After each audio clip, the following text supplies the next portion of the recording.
Did you know 42 million Indians have hypothyroidism?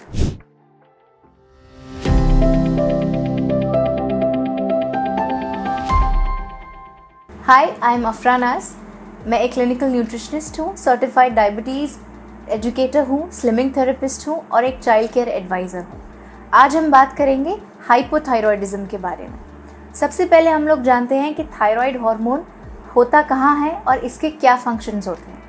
Thyroid hormone हमारी body में हमारे trachea के अराउंड रैप्ड होता है, जो एक बटरफ्लाई शेप्ड ग्लैंड होता है।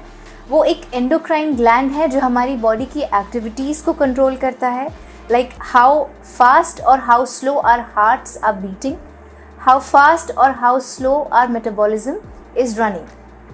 अगर थायराइड प्रोडक्शन में, थायराइड हार्मोन प्रोडक्शन में बहुत ज़्यादा स्लो स्पीड आ जाती है या बहुत ज़्यादा स्पीड आ जाती है, then we have a problem. जब हमारी बॉडी में थायराइड ग्लैंड ज़रूरत से भी कम सीक्रेट होता है, प्रोड्यूस होता है, देन वी कैन से कि we have developed hypothyroidism.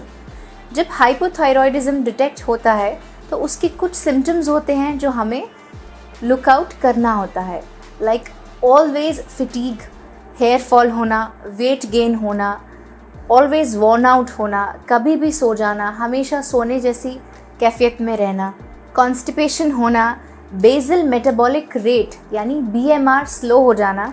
Basal metabolic rate हमारी बॉडी को हीट करने में मदद करता है। Slower the basal metabolic rate, more cold intolerance will be there in hypothyroid patients. तो आइए जानते हैं कि उसमें कोई डाइट रिस्ट्रिक्शंस है तो क्या है। बहुत समय से एक मिथ सर्कुलेट होता आ रहा है among maximum masses that you should not eat cruciferous vegetables. Cruciferous vegetables में आता है आपका कैबेज, ब्रोकली, ब्रिजल स्प्राउट्स, बंद गोभी जिसको हम लोग बोलते हैं, फूल गोभी हम जिसको बोलते हैं, which all are just a myth. Those cruciferous vegetables do not have any role in correcting or increasing or decreasing in thyroid hormones. कुछ बातें हैं जिनका आपको सिर्फ ख्याल रखना होता है, जैसे leave a gap of at least 30 to 60 minutes when you have taken your thyroid medications. Thyroid medications must be taken first thing in the morning. उसको याद रखने के लिए, क्योंकि कुछ पेशेंट्स कई बार भूल जाते हैं, तो where you have to keep it your thyroid medications at the place, maybe around your wash basin, maybe around your bedside table, ऐसी जगह पे जहाँ आप सो के उठ के सबसे पहले जाते हैं। The moment you have taken your thyroid medications, you can do your cleaning and everything. When you see कि 30 मिनट हो गए हैं कम से कम, तब आप अपना first meal of the day ले सकते हैं। मैक्सिमम आप 60 मिनट्स का गैप लीव कर सकते हैं। अगर आप 30 मिनट से कम या 60 मिनट से ज़्यादा का गैप देंगे तो थायराइड मेडिकेशंस का एब्जॉर्प्शन फुली नहीं होगा। दूसरी बात का आपको ये ख्याल रखना है, कोई भी आयरन, जिंक, कैल्शियम या कोई भी मल्टीविटामिन या मिनरल सप्लीमेंट आपको थायराइड मेडिकेशंस के साथ मिक्सअप नहीं करना है। That may also inhibit the absorption of your thyroid hormones. अगर आपने मॉर्निंग में थायराइड मेडिकेशंस लिया है तो इट्स बेस्ट कि एटलीस्ट 6 to 8 आवर्स के बाद आप अपने न्यूट्रिटिव सप्लीमेंट्स लेंगे।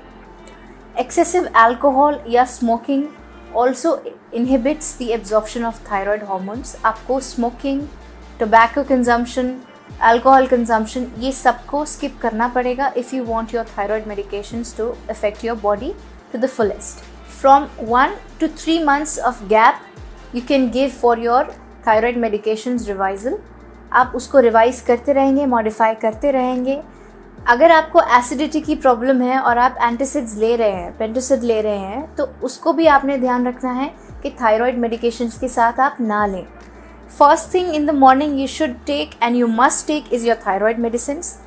Leave a gap of at least 30 minutes. उसी के बाद आप अपनी एसिडिटी की टैबलेट्स लेंगे। फिर उसके 15 मिनट्स के बाद you can carry with your regular routine. Antacids आपके थायराइड एब्जॉर्प्शन को भी इनहिबिट करता है along with your multivitamins and multi-mineral supplements. आपको लाइफस्टाइल मॉडिफिकेशन करना है, डाइटरी मॉडिफिकेशंस करना है। सॉरी, इसमें थोड़ा फंबल कर गया, दोबारा बोलूँगी।